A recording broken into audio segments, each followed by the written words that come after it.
and we are back for another Milk Crate moment. And today I have Lori Saitz, Size. Sites. Hmm. And Lori, so what I find so interesting about Lori is she doesn't need to know the next step. She just knows that it will appear. And listen, we should all be living a little bit more like that, taking that all in and having that faith that things are going to come the way they're supposed to come. So, Lori, I was welcome. Thanks for being here. Thanks so much for having me. Oh my gosh, I'm super excited to talk to you. And so, one of the things that I always start with is what was your milk or what is your milk crate? Can you pick one milk crate moment, Lori? I will pick one Okay. because yeah, I think by the time you get to our age, there's many, but Oh my gosh. the Yeah. one that is jumping out for me right now is when I closed my first business, and similar, I think to a lot of people's stories is I couldn't get that business to be profitable. I couldn't scale it the way I would have liked, and after 11 years of basically beating my head against the wall, like if I just send out this direct mail piece, if I just exhibit at this trade show, everything will change. And nothing was changing. And I had a very good friend who said to me, "This is like watching you in an abusive relationship." Hmm. And I let that marinate for maybe 6 months. And I finally decided she was right. And I was going to shut the business down. And that's what I did. I said, "All right, I'm done." Even though I had a lot of raving fans, it wasn't enough to keep the business going. There was a ton of debt and a lot of debt that my husband at the time did not know about. And it just made sense to shut it down, as hard as that was, because that business was my identity. Mm. Like, who am I? If I shut this down, who am I? Well, what's so interesting is you popped in came to the Second Act conference, right? In Mhm. October.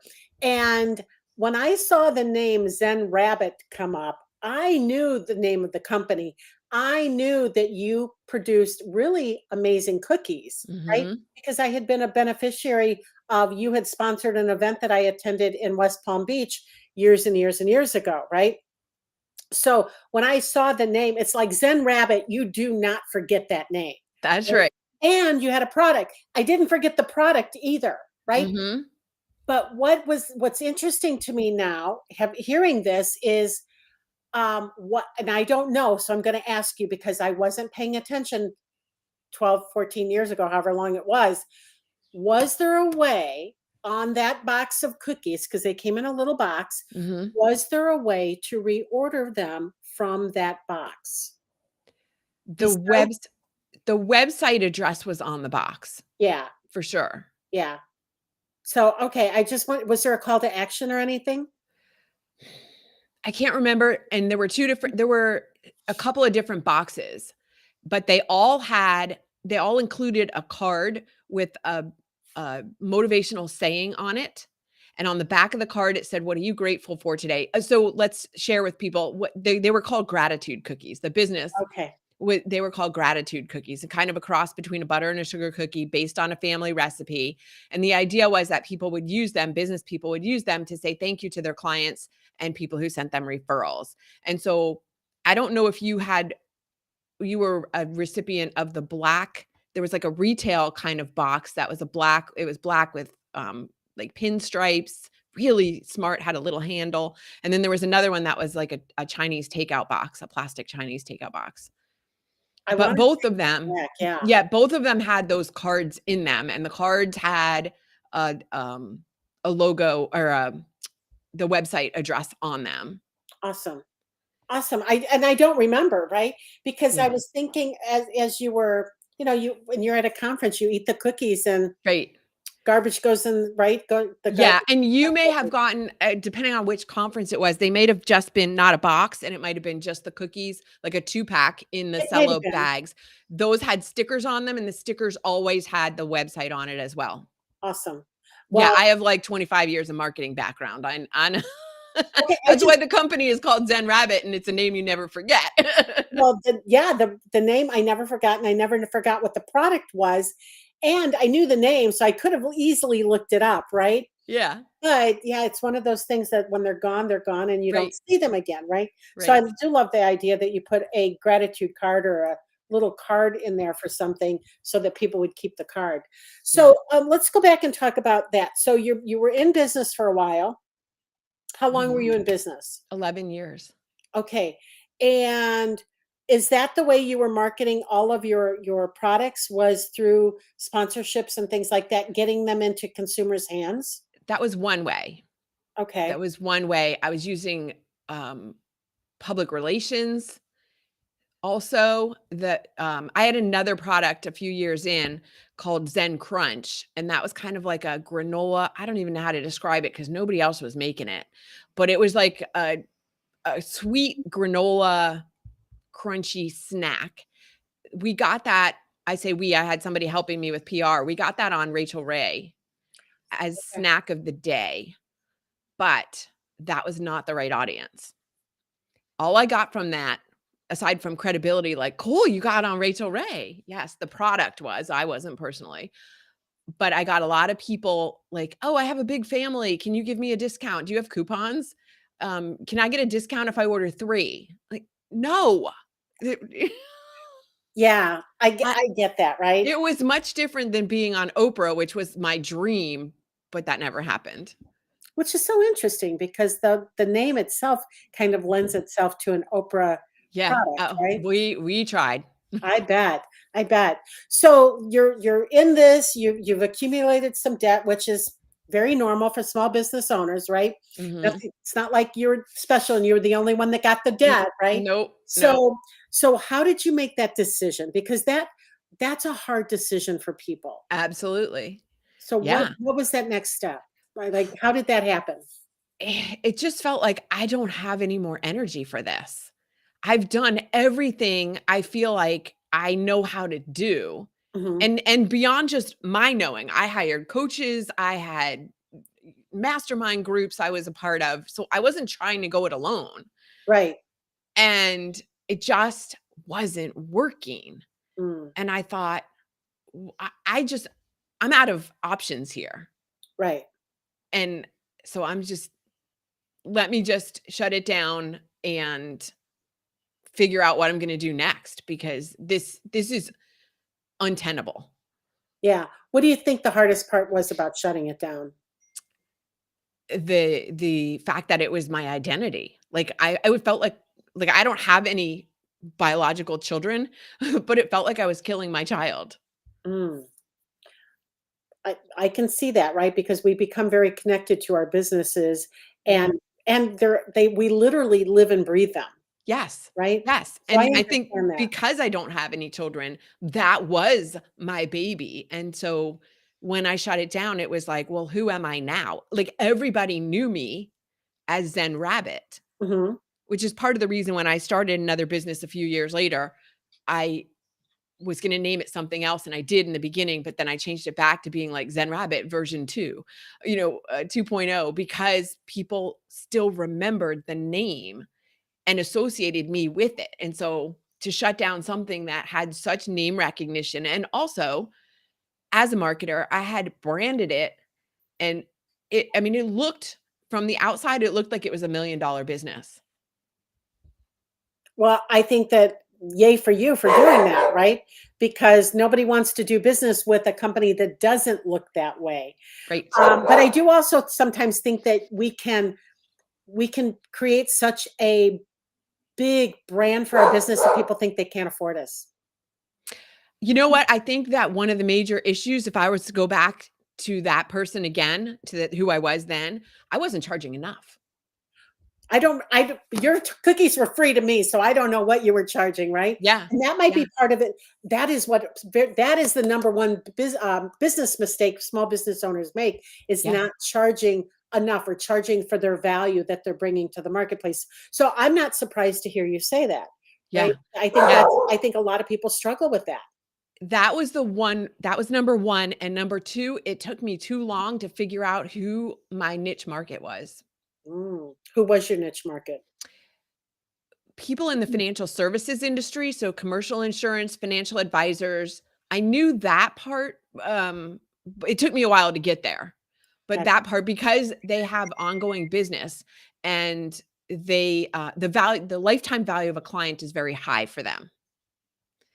And that's what made them a good client. But even beyond that, those people who had assistants, like a virtual assistant, an administrative assistant, the people in that industry who had a dedicated administrative assistant, those were my best clients, because what I needed from them was I had a subscription program, and I needed them to send me the names and addresses of the 5 or 10 or however many they were signed up for every month. Mm. And if they didn't have an assistant, it was too easy for them to get too busy and not do it. And then you had no sales, right? They were paying for it, Oh, but okay. then I was still like, I still owed them 5 or 10 or 15 boxes of cookies, whatever it was, Yeah. but I was sitting on them, and it's like, well, don't message me, 6 months later and give me 60, like, they have a shelf life, you Right. know? Right. Right. Right. All right. So you've moved. So after you closed that down, what happened after that? What was the next step for Zen Rabbit? So the weird universal timing, or not weird, everything's in perfect timing, is my mom at the same time, it wasn't because of, but at the same time, my mom was diagnosed with an aggressive form of leukemia and passed away 6 weeks later. Oh my gosh. So the timing was perfect in that I was the one at the time. I was living in Virginia, Northern Virginia, and she had lived in Florida. And so I was going back and forth and managing the estate and all taking care of her condo and all of those things for like 6 months after that. So the timing worked out pretty perfectly. I went and worked for someone else for a couple of years after that Okay. as a consultant. He wanted to hire me as an employee, and I was basically their director of marketing for a real estate company that was, they flip houses. But I wouldn't let him hire me as an employee because psychologically I didn't want to, so I had him paying Zen Rabbit as a consultant. You did, well, I would imagine you just didn't want a job, right? Right, Yeah. right. And high five for you because right? Who wants a job when you've been a business owner? Can you Right. imagine going back to a No. job where somebody's going to tell you what time you need to be here, what time you get to leave, what you can do and not do? Yeah. Oh my gosh, I can't even imagine that. All right, so you have Zen Rabbit still because that's still your Mhm. website. Where I'm gonna pop that up here for Yeah. people, right? So if you want, so I know I asked you, where did it go? Oh, here it is. I have to show it. There we go. It's like I've never done a podcast before, Lori. So you have Zen Rabbit. I asked you when we started, I said, "Hey Lori, do you have a free giveaway?" Yeah. And you're like, "It's on my website." So tell us what your free giveaway is. It's called The 5 Easy Ways to Start Living the Sabbatical Life. So tell us a little more about that. Yeah, so what Zen Rabbit has evolved into, and maybe the name is even more appropriate now, is I'm on this mission to teach the world to be calm and grounded no matter what's going on around you. And so I'm teaching tools and techniques for doing that.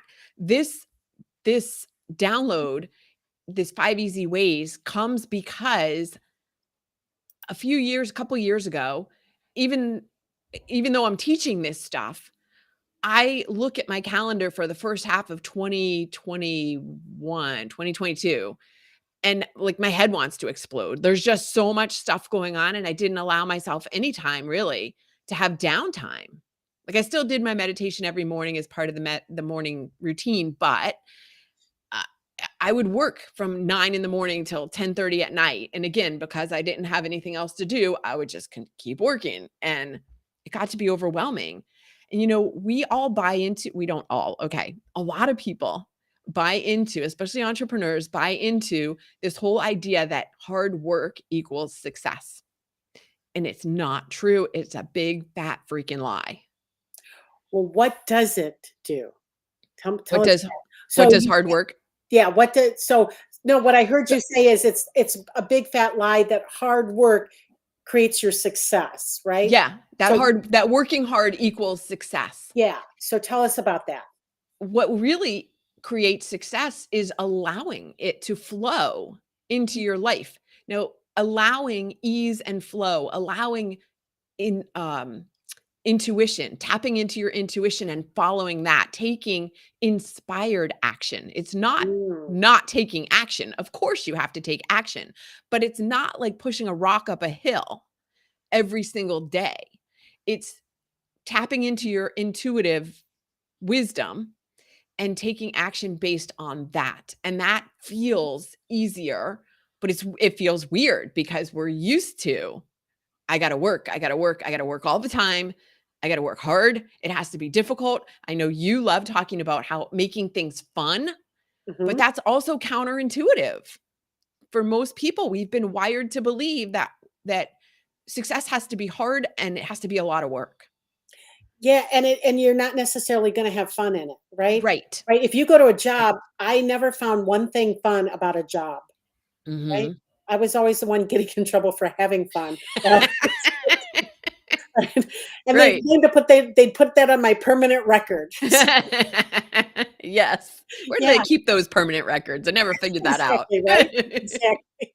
Yeah, so I'm so happy to hear you say all of this because you are the second person this week that has told me exactly what you just said that and I knew that, right? I am Mhm. all about the law of attraction and bringing more to you, attracting what you want to you. But you're the second person I've talked to this week that talked about the fact that you don't have to, you have to allow it, and you have to take inspired action. I Yes. totally believe that, right? Yeah. It doesn't. You can't just think yourself rich. Right. Law of attraction never said you think yourself rich. No, it did Says not.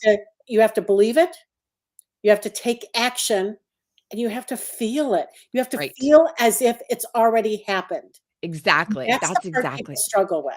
yes. Right. And so I also have I've created some meditations and I talk a lot in the 5 easy ways as well as in the programs that I do. My jam is gratitude and feeling gratitude for things that you would like to manifest before they've manifested. And so I Yeah. have this short meditation that is also free, but I don't want to confuse people. You if you go to the website and download the thing, I'll send you that as well. But how do you get into that feeling of gratitude for something that hasn't physically manifested yet? That's a challenge for a lot of people, like you just said. Yeah, you have to decide, right? You have to You have to decide.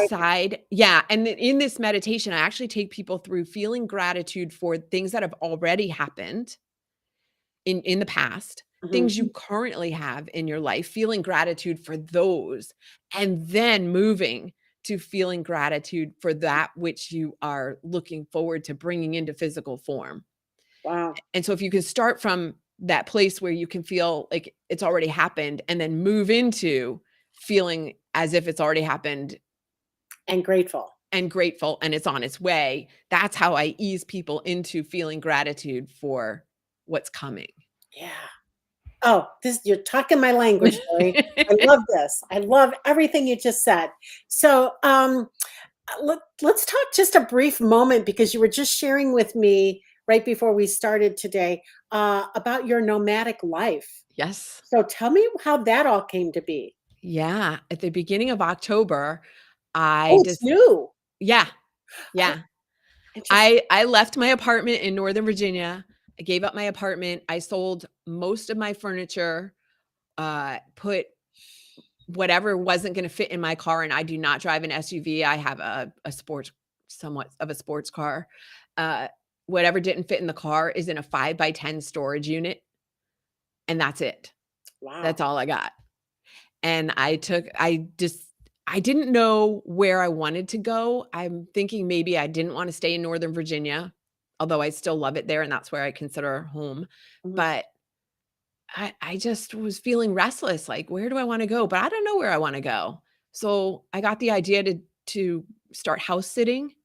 There's a website that is a membership site, and people post if they need you to come and house or cat sit or dog sit or whatever. I love cats. I love all animals, but I really prefer to house sit for cats. And signed up, started at the beginning of October, and I've been all over. Yeah. All over the country? No, I'm kinda keeping it to uh, the Southeast. Okay. So when I was at your conference, I was already living nomad life. I just, yeah, came up, Wow. yeah. That is so crazy. We were talking about the fact that it's few people that could go on an adventure like that, um, and do that and be because you look super happy. I'm not gonna lie. You look I really am. happy. Yeah. Yeah. I mean, anywhere as long as I have my computer, my microphone, and an internet connection, I can run my business Mhm. and my podcast. I host a podcast too. So yeah. I love it. I love, love, love it. All right. How I usually like to end this is, what is your one biggest piece of advice you would give an entrepreneur? I want to take it and make this based on what you were talking about. Mhm. What's the one biggest piece you tell item you could give an entrepreneur whose business is struggling? They've been at it for a long time. They can't freaking figure it out, right? And not any necessarily any um, fault of their own, right? Mhm. Not Mhm. any fault of their own. What would be your one biggest piece of advice to them? Hmm. Usually, when I'm asked this question, it is to get yourself into a coaching or actually a mastermind so that you are surrounded by peers who can support your success and support you when things are not going well, because every entrepreneur has that. Mhm. Yeah, And so that support system when things aren't going well, who can help you with ideas, who can, because you can't think of everything on your own. I mean, I was one of the things I did when I would beat myself up a lot when I shut down Zen Rabbit version 1 was because I'm a marketer and I couldn't market my own damn business. and so many business owners can't, right? That Right. they have somebody who helps them with that, so that Right. because it's like it's us trying to do everything then, Yeah. right? You have Yeah. yeah. So I get So get yourself into a some kind of support group, a mastermind, something that can help you, like I said, manage through the challenging times as well as celebrating every success, even the ones you think are not even worth of celebration. Because the more you celebrate what you are accomplishing, the more the universe gives you to celebrate. I missed that for a long time, that point.